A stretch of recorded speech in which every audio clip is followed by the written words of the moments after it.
अहळा नवमी दिन लक्ष लक्ष भक्त साक्षी गोपाल मंदिर में राधा पाद दर्शन करने भिड़ जमाई था। यह पछरे एक सुंदर कहानी अच्छी।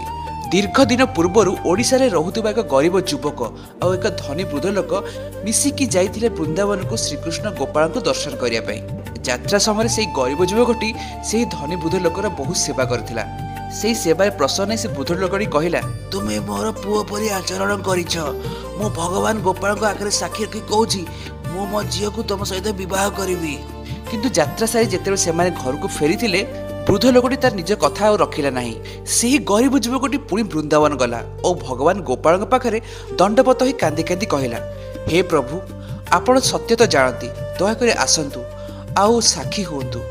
से पुरी निकट थिबा साक्षी गोपाल मंदिर में भगवान गोपाल वृंदावन ओडिशा निज भक्तों सत्य को साक्षी होगा आसी एवं परे से साक्षी गोपाल रूपे एटी पूजा पाइले एवं तांको परे